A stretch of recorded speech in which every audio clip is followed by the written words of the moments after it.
నమస్తే, welcome to reporters time. నేను రాజశేఖర్. ప్రాంతం ఏదైనా, అంశం ఏదైనా, ఇష్యూ ఏదైనా దానిపై సమగ్ర సమాచారం అందించడానికి మా ప్రతినిధి అందరూ సిద్ధంగా ఉన్నారు. ముందు మనం ఆదిలాబాద్ వెళ్దాం. ఆదిలాబాద్లో మా ప్రతినిధి జోషి మనకి అందుబాటులో ఉన్నారు. ప్రధానంగా చూసుకుంటే ఆదిలాబాద్ కమలదళంలో కల్లోలం రేగినటువంటి పరిస్థితి కనిపిస్తుంది. ప్రధానంగా చూసుకుంటే అసంతృప్తితో ఆదిలాబాద్ జిల్లా బీజేపీ సీనియర్లు ఉన్నట్లు తెలుస్తుంది. కొత్త వారికి ఛాన్స్ ఇవ్వడంతో సీనియర్లు ఒకంత అసహనానికి, కొంచెం నిరాశ గురి చెందినట్టు తెలుస్తుంది.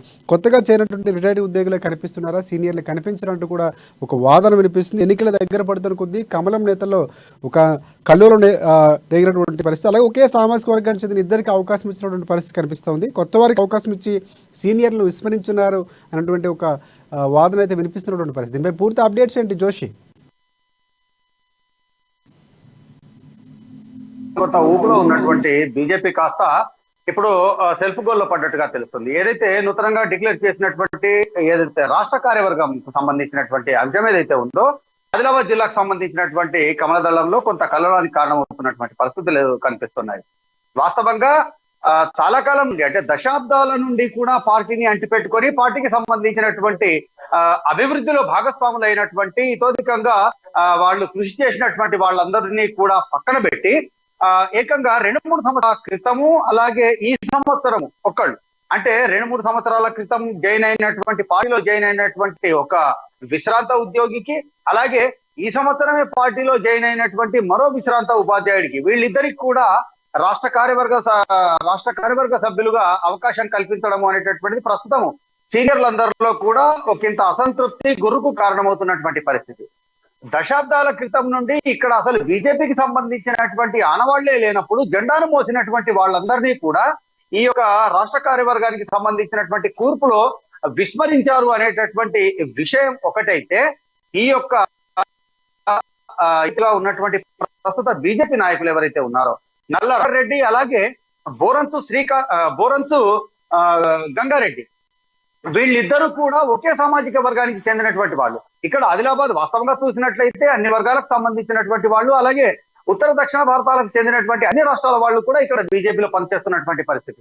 అటువంటి నేపథ్యంలో కేవలం ఒకే సామాజిక వర్గానికి చెందినటువంటి ఇద్దరు వ్యక్తులకు, అది కూడా విశ్రాంత ప్రభుత్వ ఉద్యోగులు, ఉపాధ్యాయులుగా ఉన్నటువంటి వాళ్లకు కొత్తగా పార్టీలో చేరినటువంటి వాళ్లను ఈ యొక్క కార్యవర్గంలో తీసుకోవడం ఏమిటి అన్నటువంటి ప్రశ్నలు తగ్గుతున్నటువంటి నేపథ్యం. అలాగే ఈ యొక్క మొత్తం వ్యవహారం వెనుక పార్టీకి చెందినటువంటి, జిల్లా పార్టీకి చెందినటువంటి ఒక ముఖ్యమైనటువంటి వ్యక్తికి సంబంధించినటువంటి ప్రమేమే దీని వెనుక ఉన్నట్టుగా వాళ్ళందరూ కూడా అసంతృప్తిలో ఉన్నటువంటి సీనియర్లందరూ కూడా భావిస్తున్నటువంటి పరిస్థితి. వాస్తవంగా దశాబ్దాల క్రితం 80వ దశకం నుండి చూసుకున్నట్లయితే కూడా అప్పట్లో పార్టీ జెండా మోసినటువంటి పునాదిరాళ్లుగా ఉన్నటువంటి వాళ్లలో గంధ కృష్ణ కుమార్ ఒకరున్నారు. ఈయన గతంలో పలుమార్లు ఉమ్మడి జిల్లా కోశాధికారిగా పనిచేసినటువంటి వ్యక్తి. ఆయన కాకుండా 90వ దశకం ఆరంభంలో జిల్లా అధ్యక్షుడిగా పనిచేసినటువంటి ఆవుల రాఘవేంద్రనాథ్ ఇక్కడ ఉన్నారు.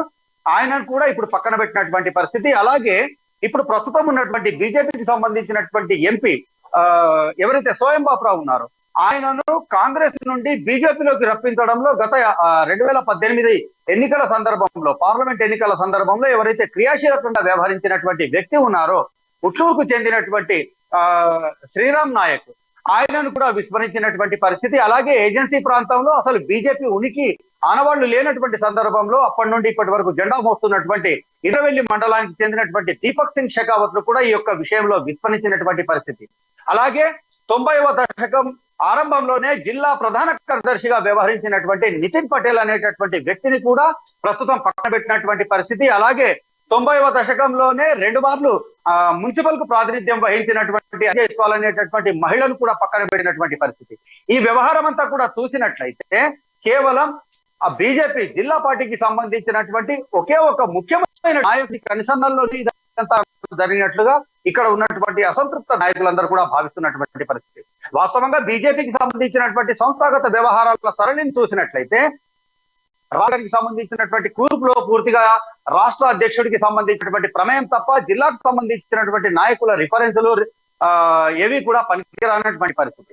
అటువంటి నేపథ్యం ఉన్నప్పటికీ కూడా, సాంకేతికంగా అటువంటి నిబంధనలు ఉన్నప్పటికీ కూడా, ప్రస్తుతం ఉన్న రాజకీయ పరిస్థితుల్లో ఈ యొక్క వ్యవహారం అంతా ఏదైతే అందరికీ అసంతృప్తి కారణమైనటువంటి రాష్ట్ర కార్యవర్గ సభ్యులకు సంబంధించినటువంటి నియామక ప్రక్రియ ఏదైతే ఉందో, దీని వెనుక కేవలం బీజేపీకి సంబంధించినటువంటి ఒక ముఖ్యమైనటువంటి ముఖ్య నాయకుడికి సంబంధించినటువంటి ప్రమేయమే ఉన్నట్లుగా అసంతృప్తి గళాలు కొంత వినిపిస్తున్నటువంటి పరిస్థితి. అయితే ఆయన జిల్లాకు సంబంధించినటువంటి ముఖ్య నాయకుడిగా ఉన్నటువంటి పరిస్థితులు ఉన్నప్పటికీ కూడా కేవలం ఒక తన స్వార్థ ప్రయోజనాల కొరకు కేవలం ఒక నియోజకవర్గానికి సంబంధించినటువంటి నాయకుడిగా మాత్రమే కేవలం అంటే చుట్టుపక్కల ఉన్నటువంటి ప్రాంతాలు అంటే ప్రస్తుతం వాళ్ళందరూ కూడా సాంకేతికంగా చూసినట్లయితే నల్ల రత్నాకర్ రెడ్డి ఎవరైతే ఉన్నారో ఆయన వాస్తవంగా బోత్ నియోజకవర్గానికి సంబంధించినటువంటి తలమడుగు వాస్తవ్యులు. ఇక ఎవరైతే బోరంచు గంగారెడ్డి ఉన్నారో ఆయన గతంలో నిర్మల్ కు సంబంధించినటువంటి వాస్తవ్యులు అయినప్పటికీ కూడా చాలా కాలంగా ఇక్కడే ఆదిలాబాద్ జిల్లా కేంద్రంగా ఉంటున్నారు వీళ్ళిద్దరు కూడా. అయితే వీళ్ళిద్దరికీ కూడా పట్టణానికి సంబంధించినటువంటి వ్యక్తులుగానే గుర్తింపు ఉన్నటువంటి నేపథ్యంలో ఆదిలాబాద్ జిల్లా కేంద్రానికి సంబంధించి అంటే జిల్లా వ్యాప్తంగా ఉన్నటువంటి సీనియర్లను పరిగణనలోకి తీసుకొని కేటాయించాల్సినటువంటి ఒక పదవులకు సంబంధించినటువంటి విషయంలో కేవలం నియోజకవర్గ కేంద్రం జిల్లా కేంద్రానికి సంబంధించినటువంటి ఇద్దరు వ్యక్తులు వాళ్ళు కూడా విశ్రాంత ఉపాధ్యాయులు, అది కూడా ఒకే సామాజిక వర్గానికి చెందినటువంటి ఇద్దరు వ్యక్తులకు ఏకంగా రాష్ట్ర కార్యవర్గంలో చోటు దక్కడము అనేటటువంటిది ఇక్కడ కొంత మిగతా రాజకీయ పార్టీలన్నీ కూడా కొంత సునిశ్చితంగా గమనిస్తున్నటువంటి పరిస్థితి. ఈ యొక్క అసంతృప్తి కనుక రాష్ట్ర పార్టీ గుర్తించకుండా దాటవేసే ధోరణి కనుక వ్యవహరించినట్లయితే అవలంబించినట్లయితే మాత్రం రానున్న ఎన్నికలకు సంబంధించి ఈ యొక్క అసంతృప్తి తిరిగి గాలివారుగా మారినా కూడా ఆశ్చర్యపోయినటువంటి అవసరం లేనటువంటి పరిస్థితి. రాజశేఖర్ ఒకటి బీజేపీ ఏ నిర్ణయం తీసుకున్నా సిద్ధాంతాలకు అనుకూలంగానే ముందుకు వెళ్తున్నటువంటి పరిస్థితి కూడా వినిపించేది గతంలో కూడా. అయితే ఇప్పుడు ఆ పరిస్థితులు లేవని అర్థమవుతుంది. ఇక్కడ ఉన్నటువంటి పరిస్థితి చూస్తే ఒకే సామాజిక వర్గానికి చెందినటువంటి ఇద్దరిని అంటే సీనియర్లు విస్మరించి పక్కన పెట్టి కొత్త వారికి ఛాన్స్ ఇచ్చిన అది కూడా ఒకే సామాజిక వర్గానికి ఇవ్వడం, ఇవన్నీ కూడా ఎన్నికలు దగ్గర పడుతున్నటువంటి క్రమంలోనే మార్పులు కానీ మనం భావించవచ్చు అంటారా? లేదనుకుంటే ఈ ఖచ్చితంగా దీని ప్రభావం ఎంతవరకు పడే అవకాశం ఉంది? అది కూడా ఖచ్చితంగా ఉంటుంది. ఎందుకంటే మార్పులు చేర్పులు అనేవి నేతల్లో అసంతృప్తి ఖచ్చితంగా ఓటర్లపై ప్రభావం కూడా చూపిస్తుంది కాబట్టి ఇది ఎంతవరకు ప్రభావం ఉండే అవకాశం ఉందంటారు? వాస్తవంగా కొన్ని వారాల కిందటి వరకు చూసినట్లయితే కూడా రాష్ట్ర వ్యాప్తంగా తెలంగాణలోని చాలా వరకు అత్యధిక జిల్లాల్లో కూడా అధికార బీఆర్ఎస్ పార్టీకి దీటుగా అంటే అధికార బీఆర్ఎస్ పార్టీని ఎన్నికల్లో ఎదుర్కొనేటటువంటి ప్రధానమైనటువంటి బీజేపీని భావిస్తున్నటువంటి పరిస్థితి. కానీ క్రమంగా మార్పు వస్తున్నటువంటి నేపథ్యంలో రాష్ట్ర రాజకీయ ముఖ చిత్రంతో పాటుగా ఆదిలాబాద్ కు చెందినటువంటి రాజకీయ ముఖ చిత్రం కూడా క్రమంగా మారుతున్నటువంటి పరిస్థితి. దీన్ని ఎవరు కాదనలేనటువంటి రాజకీయ విశ్లేషకులు కూడా దీన్నే సమర్థిస్తున్నటువంటి నేపథ్యం. అయితే ఇప్పుడున్నటువంటి పరిస్థితుల్లో గత కొద్ది రోజుల క్రితము వెలువడినటువంటి కర్ణాటక ఫలితాల తర్వాత కాంగ్రెస్ ఒక బలమైనటువంటి రాజకీయ ప్రత్యర్థిగా అధికార పార్టీకి ధీటుగా ఢీకొనేటటువంటి శక్తిగా అవతరిస్తున్నటువంటి నేపథ్యం.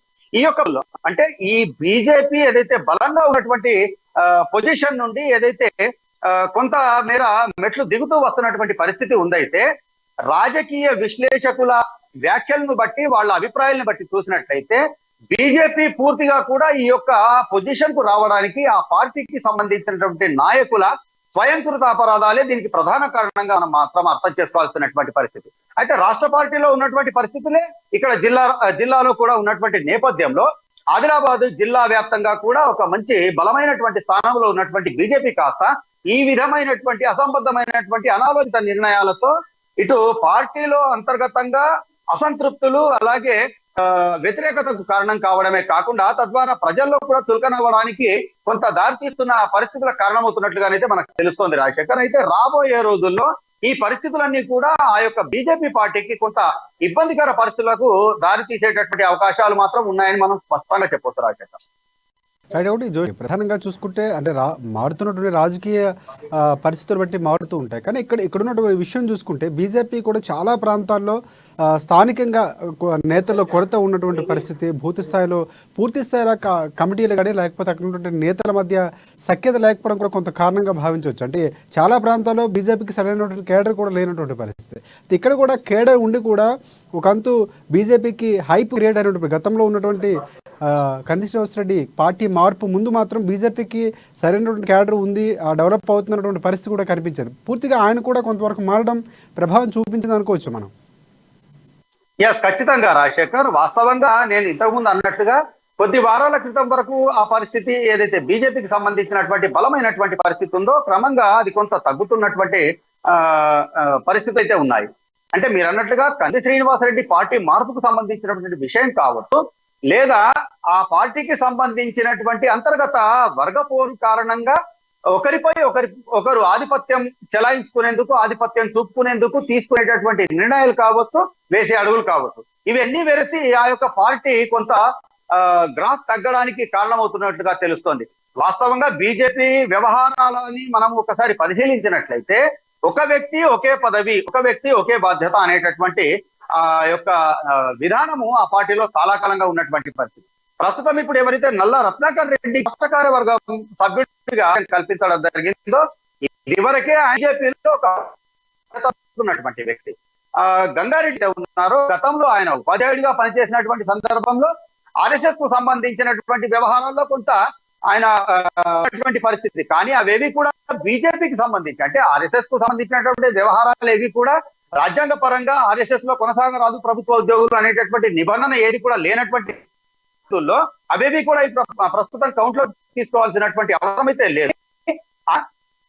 ఇటీవల అంటే కొద్ది నెలల క్రితం ఆదిలాబాద్ జిల్లా పర్యటనకు బండి సంజయ్ వచ్చినటువంటి సందర్భంలో బండి సంజయ్ సమక్షంలో కరీంనగర్ కు వెళ్లి జాయిన్ అయినటువంటి గంగారెడ్డి అనేటటువంటి విశ్రాంత ఉద్యోగుడి ఏకంగా కొద్ది నెలల వ్యవధిలోనే రాష్ట్ర కార్యవర్గ సభ్యుడిగా అవకాశం కల్పించడము అనేటటువంటిది దశాబ్దాలుగా పార్టీని అంటుపెట్టుకుని ఉన్నటువంటి వాళ్లలో పూర్తి అసంతృప్తికి కారణమవుతున్నటువంటి నేపథ్యం. అదే వర్గను స్వయంగా ఆ జిల్లా పార్టీకి సంబంధించినటువంటి పెంచి పోషిస్తున్నాడు, దానికి అడ్డం పోస్తున్నాడు అనేటటువంటి అభిప్రాయాలు క్రమంగా బలపడుతున్నటువంటి నేపథ్యం.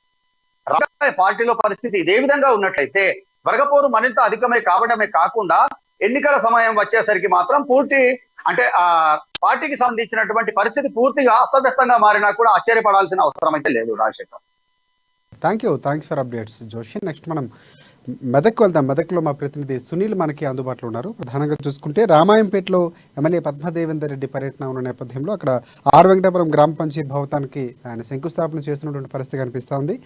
తెలంగాణ దశాబ్ది ఉత్సవాల్లో పాల్గొనేందుకు ఆయన వస్తున్నటువంటి పరిస్థితి. శివరాయపల్లి, సుతార్పల్లిలో నూతన పంచాయతీ భవనాల ప్రారంభం, అలాగే 60 ఏళ్ళలో ఎప్పుడు జరిగినటువంటి అభివృద్ధి 9 ఏళ్ళలో జరిగిందని ఆయన చెప్పినటువంటి పరిస్థితి కూడా కనిపిస్తుంది. మొత్తానికి దశాబ్ది ఉత్సవాల్లో బీఆర్ఎస్ పార్టీ చేసినటువంటి సంక్షేమ పథకాలు కానీ అభివృద్ధి కానీ చెప్పే ప్రయత్నం చేస్తుంది. రోజుకు కార్యక్రమంతో ముందుకు వెళ్తున్నటువంటి పరిస్థితి. దీనిపై పూర్తి అప్డేట్స్ ఏంటి సునీల్, చెప్పండి. మెదక్ జిల్లా రామాయంపేట మండలం ఆర్ వెంకటాపూర్ సహా మరో 2 గ్రామాల్లో స్థానిక ఎమ్మెల్యే పద్మా దేవేందర్ రెడ్డి పర్యటించినటువంటి పరిస్థితి ఉంది. అయితే ఇదే విధంగా స్థానికంగా పలు అభివృద్ధి కార్యక్రమాలకు కూడా పద్మా దేవేందర్ రెడ్డి శంకుస్థాపన చేశారు. అనంతరం తెలంగాణ దశాబ్ది ఉత్సవాల్లో కూడా ఎమ్మెల్యే పద్మా దేవేందర్ రెడ్డి పాల్గొన్నటువంటి పరిస్థితి ఉంది.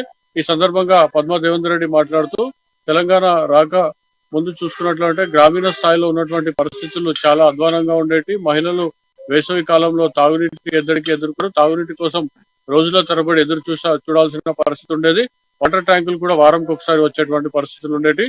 తెలంగాణ రాష్ట్రం ఏర్పడ్డాక సీఎం కేసీఆర్ నేతృత్వంలో ప్రతి ఇంటికి స్వచ్ఛమైన తాగునీటి మిషన్ భగీరథ పథకం ద్వారా నల్లాల ద్వారా అందిస్తున్నటువంటి పరిస్థితి ఉంది. తెలంగాణ రాష్ట్రం మొత్తం కూడా అభివృద్ధిలో ముందుకు దూసుకుపోతుందని చెప్పి కూడా పద్మా దేవేందర్ రెడ్డి చెప్పిన పరిస్థితి ఉంది. ఈ కార్యక్రమంలో ఆమెతో పాటు స్థానిక నేతలు కూడా బీఆర్ఎస్ నేతలు పాల్గొన్నటువంటి పరిస్థితి ఉంది. అయితే మొత్తానికైతే తెలంగాణ రాష్ట్ర దశాబ్ది ఉత్సవాల సందర్భంగా అయితే ప్రతిరోజు నిత్యం కార్యక్రమాల్లో పాల్గొంటా ఉన్నారు ఎమ్మెల్యే పద్మా దేవేందర్ రెడ్డి. మరోవైపు తెలంగాణ రాష్ట్రంలో జరుగుతున్నటువంటి అభివృద్ధిని చూసి పక్క రాష్ట్రాలకు చెందినటువంటి అధికారులతో పాటు వివిధ పార్టీల నేతలు కూడా మన రాష్ట్రానికి వచ్చి గ్రామీణ ప్రాంతాల్లో జిల్లా కేంద్రాల్లో కూడా పర్యటించి జరిగిన అభివృద్ధిని వారు చూసి తమ రాష్ట్రాల్లో కూడా అమలు చేయాలని చెప్పి కూడా భావిస్తున్నటువంటి పరిస్థితి. మరోవైపు పక్క రాష్ట్రాల్లో కూడా తెలంగాణలో జరుగుతున్నటువంటి అభివృద్ధి సంక్షేమ పథకాలు అమలు చేయాలని చెప్పి కూడా అక్కడి బీజేపీ పాలిత రాష్ట్రాల్లో కూడా ప్రజలు అక్కడి పాలకులపై ఒత్తిడి తెస్తున్నారని చెప్పి కూడా పద్మా దేవేందర్ రెడ్డి సందర్భంగా చెప్పినటువంటి పరిస్థితి ఉంది.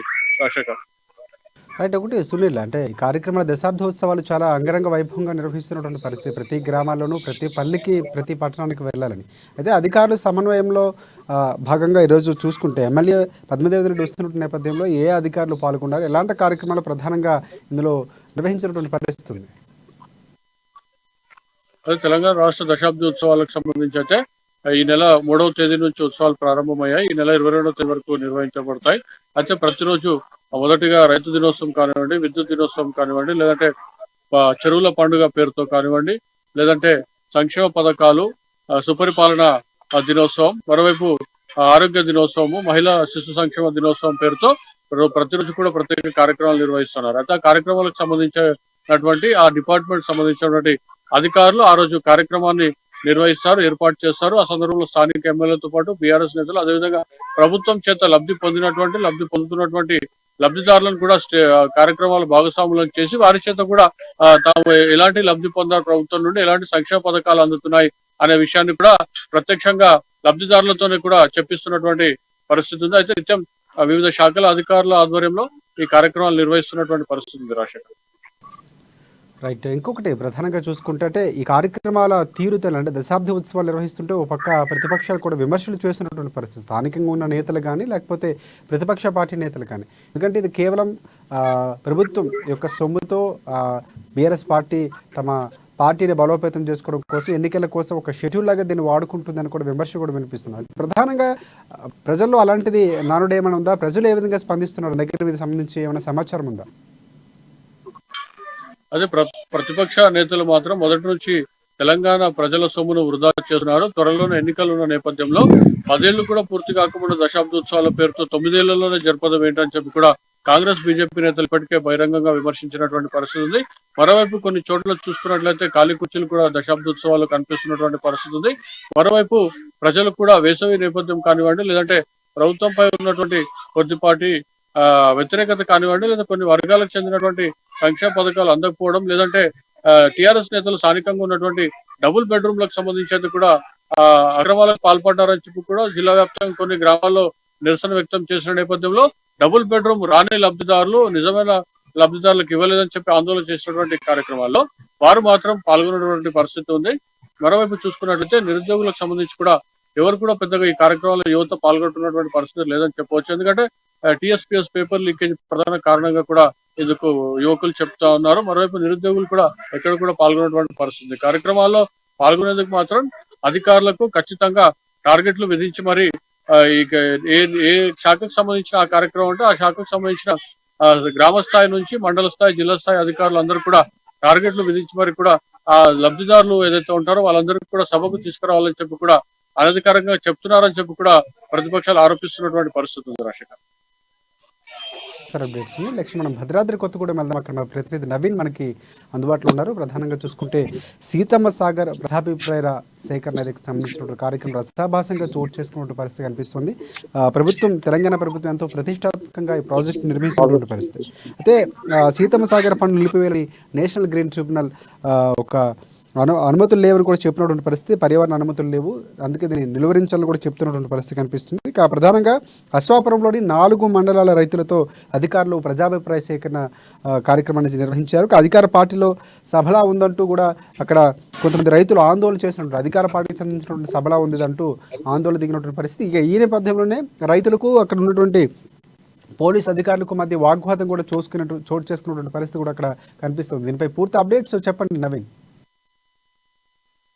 శేఖర్, ఏదైతే ఖమ్మం, భద్రాద్రి, మహబూబాద్ జిల్లాలలో సుమారు 6.5 లక్షల ఎకరాల వరకు నీరు అందించే, అదే విధంగా 320 మెగావాట్ల విద్యుత్ ఉత్పత్తి లక్ష్యంగా నిర్మించదలిసినటువంటి సీతమ్మ సాగర్ ప్రాజెక్ట్ కి పర్యావరణ అనుమతులు లేవంటూ ఏదైతే నేషనల్ ముందు అంటే అక్కడ రైతులు కావచ్చు లేదా నిర్వాసితులు కావచ్చు గ్రీన్ నేషనల్ రిబ్యూట్ కి అయితే కంప్లైంట్ ఇచ్చిన నేపథ్యంలో అంటే వీరందరూ నిర్వాసిత రైతులతో పాటు ఏదైతే పినపావూరు, చెర్ల, దుమ్ముగూడెం మండలాల రైతులతోటి అయితే ఒక సదస్సు కూడా నిర్వహించి అక్కడి నుంచి అభిప్రాయ సేకరణ తీసుకోవాలని ఏదైతే ఎన్జిటి ఇచ్చిన ఎన్జిటి అయితే వీళ్ళని అంటే సూచించిందని కూడా చెప్పొచ్చు. ఈ నేపథ్యంలో జిల్లా కలెక్టర్ కె వెంకటేశ్వర్లు ఆధ్వర్యంలో నిర్వహించి ఈ యొక్క ఈ అభిప్రాయ సేకరణ అనేది రసాభాసగా మారిందని చెప్పొచ్చు. ఏదైతే రేగాకాంత్ అధ్యక్షుడు, అదేవిధంగా ప్రభుత్వ విప్ రేగాకాంత్ రావు అక్కడ మాట్లాడి ఏదైతే రైతులను ఉద్దేశించి మాట్లాడి వెళ్ళిన తర్వాత అడిషనల్ కలెక్టర్ కె వెంకటేశ్వర్లు అక్కడ ఉన్నటువంటి అధికార బీఆర్ఎస్ పార్టీకి సంబంధించిన నాయకుల్ని మాత్రమే పిలిచారని, అదే విధంగా వారి అభిప్రాయాలు అంటే సుమారు 38 మంది అభిప్రాయాలు ఏదైతే తీసుకున్నట్లుగా మనం చూడొచ్చు.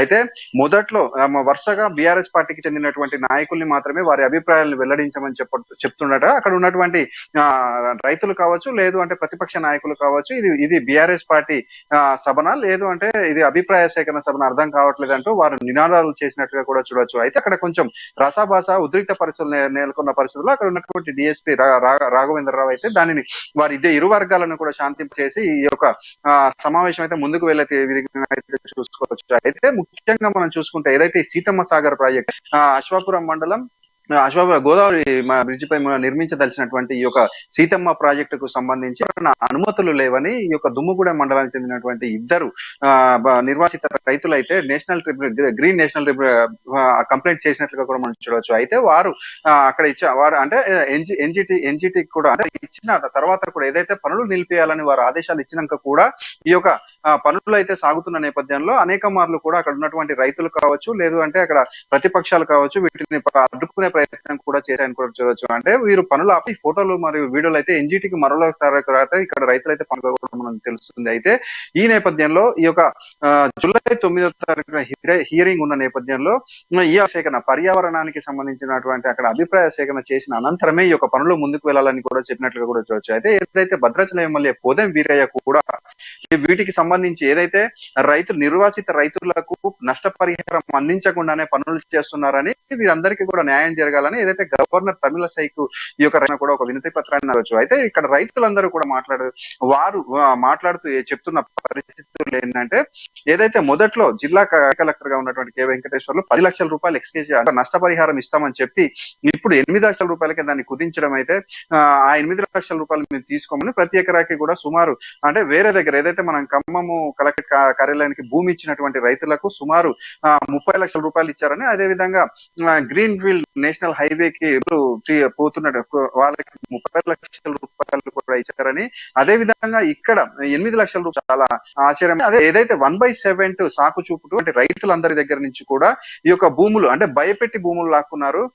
ఈ విధంగా భయపెట్టి భూములు లాక్కున్నారు. అదే విధంగా ఈ యొక్క ప్రాజెక్టుకు సంబంధించి అంటే కేంద్రం అనుమతి ఉందా, లేదు అంటే కేవలం ఓన్లీ రాష్ట్ర ప్రభుత్వం ఇష్టంతో ఈ యొక్క ప్రాజెక్ట్ చేస్తుందా అనే అనేకమైనటువంటి ప్రశ్నలు కూడా లేవనెత్తి కూడా చూడొచ్చు. అయితే నిన్న జరిగినటువంటి ఏదైతే అభిప్రాయ సేకరణలో అయితే వీరందరూ కూడా అంటే అక్కడ ఉన్నటువంటి రైతులు కావచ్చు, లేదు అనుకుంటే ప్రజాప్రతినిధులు వీరందరూ కూడా మాట్లాడుతూ ఏదైతే ఈ యొక్క సీతమ్మ సాగర్ ప్రాజెక్టుకి అంటే 6.5 లక్షల ఎకరాలకి సంబంధించి ఈ యొక్క నీరు ఇవ్వడం వలన ఇవన్నీ కూడా ఎకరాలు సస్యశ్యామలు అవుతాయి. కాబట్టి అంటే ఈ ప్రాజెక్ట్ మేము వ్యతిరేకం కాదంటూనే ఈ ప్రాజెక్ట్ నిర్మించదలిస్తే మాత్రం ఇక్కడ ఉన్నటువంటి రైతులందరికీ కూడా న్యాయం జరిగే విధంగా చేయాలని అయితే వారి అభిప్రాయాలను వెల్లడించినట్లుగా.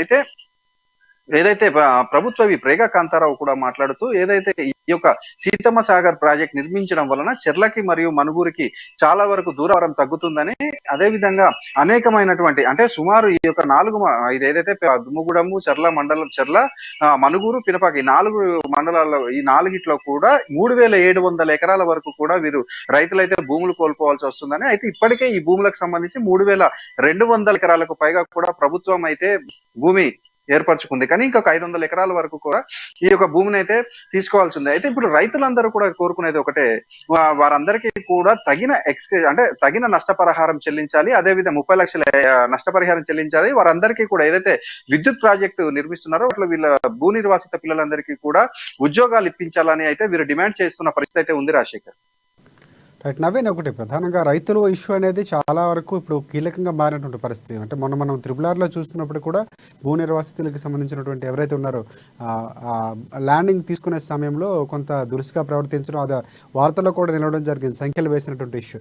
ఇప్పుడు ఇలాంటి చాలా కీలకంగా వ్యవహరించాల్సిన విషయంలో ఈరోజు కూడా సేమ్ అలాంటి ఒక అభిప్రాయాన్ని కూడా రైతులు వ్యక్తం చేస్తారు. అధికార పార్టీ సభలందంటూ కూడా చెప్పినటువంటి అంటే ప్రజాభిప్రాయ సేకరణ అనేది పూర్తిగా రైతులకు అనుకూలంగా ఉండవలసినటువంటి పరిస్థితి. కానీ ఇక్కడ పోలీసులు మధ్య వాగ్వాదం చేసుకోవడం ఏ విధంగా చూడొచ్చు? ప్రధానంగా అసలు పోలీసులు ఏం చెప్తున్నారు, అక్కడ ఉన్న అధికారులు కానీ రైతులు ఎంతవరకు సానుకూలంగా ఉన్నారు?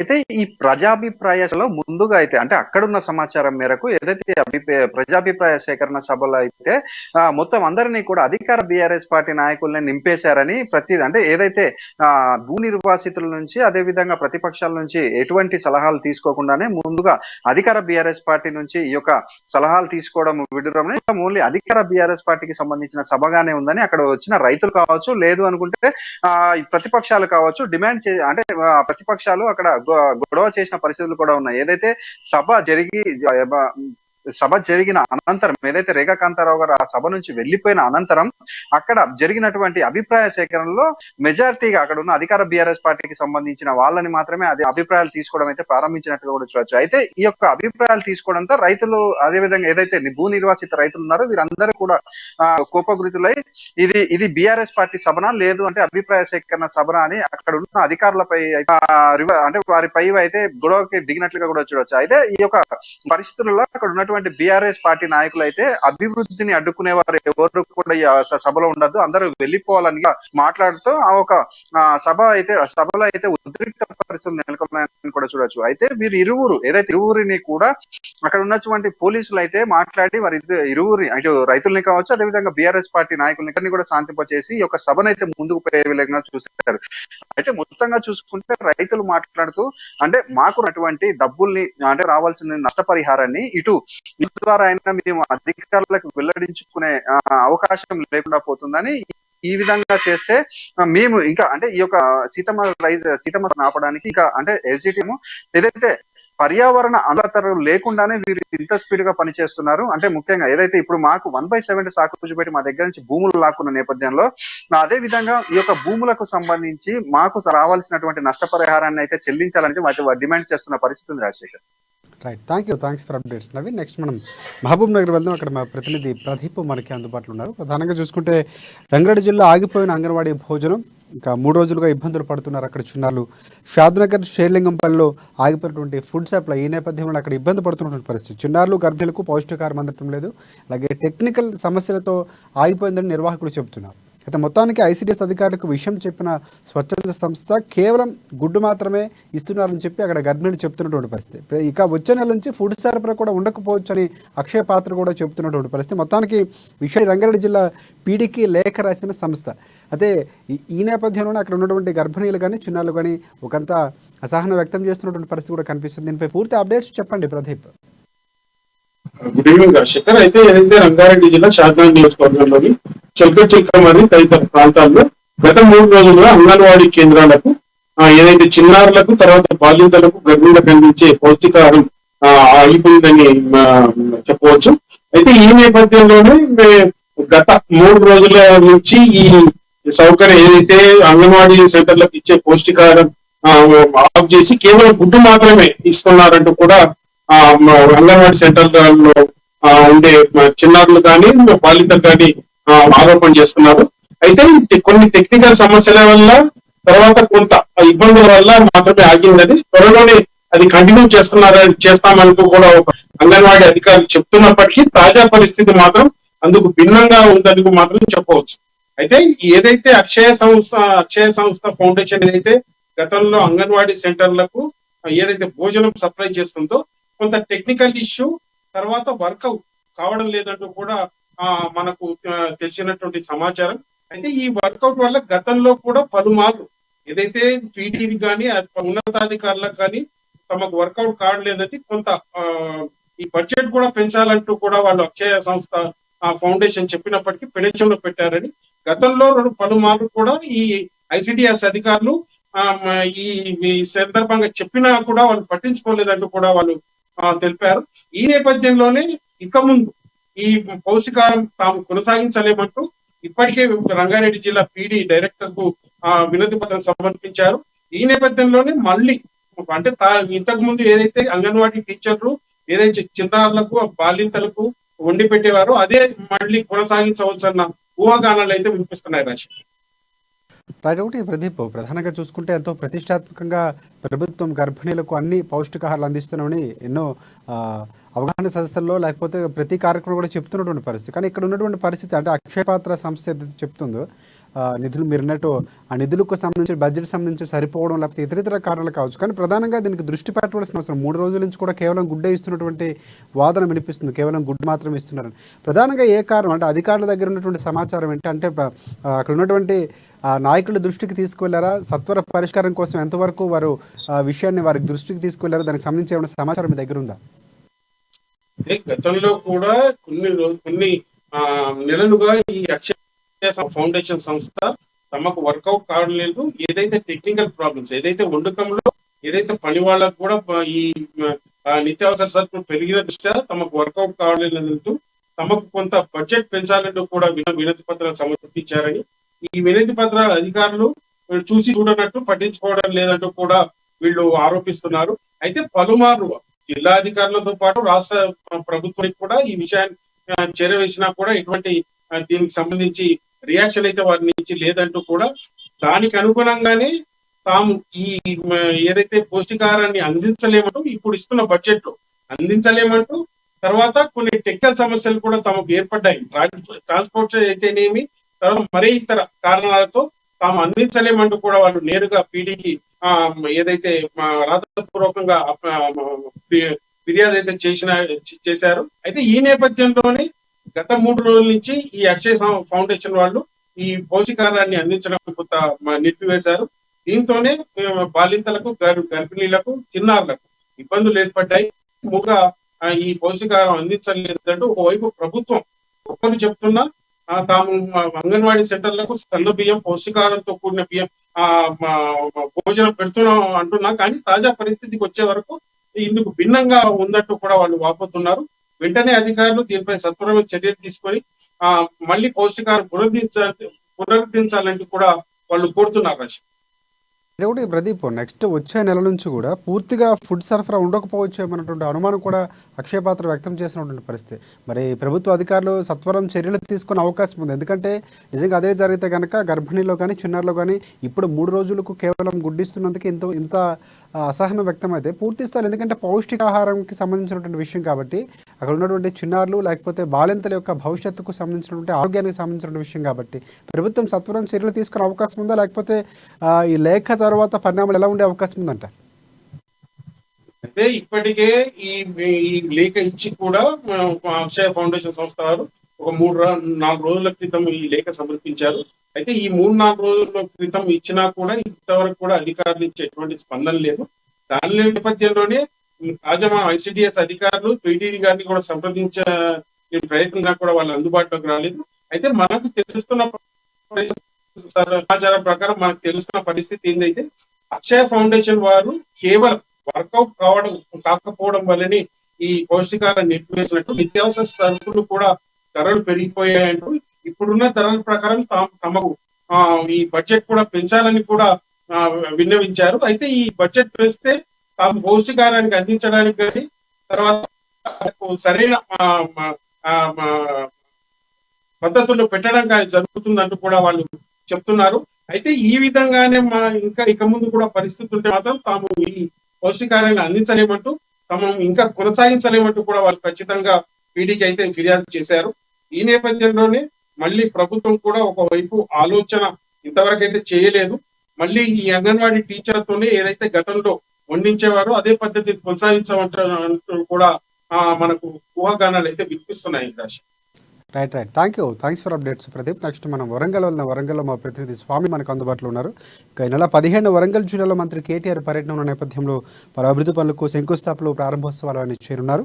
ఇక ప్రారంభోత్సవానికి సిద్ధం చేయనంటూ బల్దియా కమిషనర్ రిజ్వాన్ భాషా కూడా అక్కడ చెప్పినటువంటి పరిస్థితి. కేటీఆర్ పర్యటించే ప్రాంతాల్లో ఏర్పాట్లను ఆయన పరిశీలించారు. అలాగే లక్ష్మీ మెగా టౌన్షిప్లో చెత్త కుప్పలు తొలగించాలని కూడా చెప్పినటువంటి పరిస్థితి. ప్రధానంగా వరంగల్ చౌరస్తాలో ఫోటో ఎగ్జిబిషన్ కూడా ఏర్పాటు చేయాలని కూడా ఆయన ఆదేశించినటువంటి పరిస్థితి కూడా కనిపిస్తుంది. మొత్తానికి కేటీఆర్ రాకతో పరిశుభ్రంగా ఉంచాలి, వివిధ పనులకు సంబంధించినటువంటి శంకుస్థాపనలు, ప్రారంభోత్సవాలు కూడా జరుగుతున్న పరిస్థితి. దానికి సంబంధించినటువంటి పూర్తి అప్డేట్స్ ఏంటి స్వామి చెప్పండి. Good evening Rajasekhar. మొత్తానికి చూసుకుంటే కూడా ఈ నెల 17న మాత్రం కేటీఆర్ కూడా వరంగల్ జిల్లాకు రానున్న నేపథ్యం కనపడతా ఉంది. మొత్తానికి గ్రేటర్ వరంగల్ మున్సిపాలిటీ పరిధిలోనూ కూడా పలు అభివృద్ధి కార్యక్రమాలకు కూడా శంకుస్థాపన చేరిన నేపథ్యం కనపడతా ఉంది. మొత్తానికి కమిషనర్ మాత్రం కూడా బల్జేను రిజ్వాన్ కూడా అన్ని విధాలు కూడా మొత్తం అంగరంగ వైభవంగా కూడా ఆయన రాకతో మాత్రం శంకుస్థాపన చేయడం కూడా చాలా సిద్ధం చేసిందని చెప్పుకోవచ్చు. మొత్తానికి చూసుకుంటే కూడా అంటే రింగ్ రోడ్డే కావచ్చు, లేక రంగనీల మైదానం కావచ్చు, పోస్ట్ ఆఫీస్ గల్లీ కావచ్చు, అన్ని విధాలు కూడా కేటీఆర్ మాత్రం రానున్న నేపథ్యంలో కూడా అక్కడ శంకుస్థాపన చేయడానికి ఆయన అభివృద్ధి పనులకు ఆటంకం కలగకుండా కూడా ఎన్నో పనులు కూడా అభివృద్ధి చేయడానికి కూడా మొత్తం రిజ్వాన్ కమిషనర్ కూడా ఇవాళ అంగరంగ వైభవంగా సిద్ధం చేసినటువంటి నేపథ్యం కనపడతా ఉంది. కానీ ఇది మాత్రం మూడోసారి కేటీఆర్ కూడా అంటే హైదరాబాద్ తరహాలో వరంగల్ కూడా అభివృద్ధి పనులకు కూడా టిఆర్ఎస్ ప్రభుత్వం బీఆర్ఎస్ ప్రభుత్వం కూడా